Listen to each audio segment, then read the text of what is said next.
भारतीय किसान रूखी सूखी रोटी खाता, फटे वस्त्र पहनता है, खून पसीना बहा बहा कर हरी भरी फसल उगाता है। शीत धूप वर्षा से मेहनत कर सबको अन्न खिलाता है, सबको अन्न खिलाता है। वह है हमारा भारतीय किसान। हमारा भारत देश कृषि प्रधान देश है।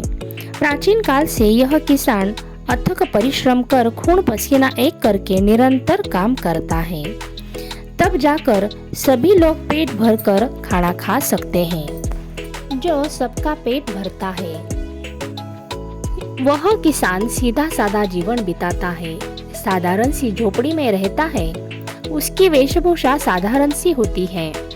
वही किसान आज दयनीय अवस्था में है। वह खुद कठिन परिश्रम करके भी उसे स्वयं का भोजन और शरीर की रक्षा के लिए वस्त्र नहीं मिलते हैं। श्रम के दाने उगते हैं हरियाली के खेत में, किसान के मेहनत से ही पड़ते मोती सबके पेट में। श्रम ही उसका जीवन होता है, चाहे आसमान में चिलचिलाती धूप हो या हड्डियों को कपा देने वाली सर्दी हो या लगातार बारिश हो रही हो, फिर भी वह रुकता नहीं है। किसान दिन रात मेहनत करता है। परोपकाराय सता विभूतयः। सज्जनों का जीवन दूसरों की भलाई के लिए होता है, उसी प्रकार किसान का जीवन अथक त्याग से भरा होता है। वह धूप वर्षा ठंडी में भी मेहनत करता है।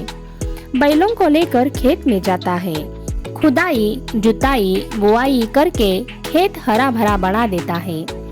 2 बैल उसके साथी होते हैं। किसान का स्वभाव दया और सहानुभूति से परिपूर्ण होता है। अधिकतर किसानों का जीवन ऋतुओं पर निर्भर करता है। नीर बरसाने वाले बादलों पर उसे पूरी तरह से निर्भर रहना पड़ता है। काले काले बादल आ जा, आकर सबकी प्यास बुझा जा। इन्हीं काले बादलों ने पानी नहीं बरसाया तो किसानों को कठिनाइयों का सामना करना पड़ता है। अगर समय पर वर्षा हुई तो साल भर का अनाज इन दिनों में किसान उगाने में जुट जाता है। कभी उसे अकाल का भी सामना करना पड़ता है, तब उसे भूखे मरने की बारी आती है। हमारा भारतीय किसान एक बात के लिए मशहूर है कि वह कर्ज में जन्म लेता है और कर्ज में ही जीवन व्यतीत करता है। नौबत यहाँ तक आती है कि वह आत्महत्या करने के लिए मजबूर हो जाता है। उसकी इस अवस्था का कारण उसका अज्ञान है, जिससे वह बीज खाद औजार पशु आदि की जानकारी प्राप्त नहीं कर सकता और अंधविश्वास में डूबा रहता है।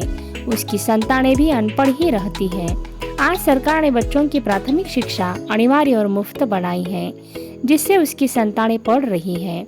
आज की उपलब्ध कृषि सुविधाएं जो हमारी सरकार ने किसानों के लिए दी है, उनके बारे में जानकर उसका उपयोग खेती में करना उसे सुलभ हो जाएगा। किसानों की हालत में सुधार लाने के लिए सरकार को चाहिए कि किसान को कम ब्याज में कर्ज देकर उसकी सहायता करे। सरकार की योजनाओं को सफल बनाने के लिए कृषि और कृषक दोनों की अवस्थाओं में सुधार लाना आवश्यक है। उन्हें नए साधनों की जानकारी देनी चाहिए। भारतीय किसान की स्थिति सिर्फ खेती से ही सुधर नहीं सकती, अतः उसे छोटे बड़े उद्योग धंधे स्थापित करने चाहिए, जिनमें खेती के औजार विशेष रूप से बनाने चाहिए। किसान के बारे में हमारे पूर्व प्रधानमंत्री लाल बहादुर शास्त्री जी ने तब किसानों का महत्व समझाकर देश की रक्षा के लिए जय जवान जय किसान का नारा लगाया। अगर किसान सुखी रहेगा तो हमारा देश सुखी रहेगा और हमारे अन्न के भंडार भरे रहेंगे। इसीलिए हम यही कामना करेंगे कि हमारा भारतीय किसान, हमारा अन्नदाता खुशहाल और संपन्न रहे।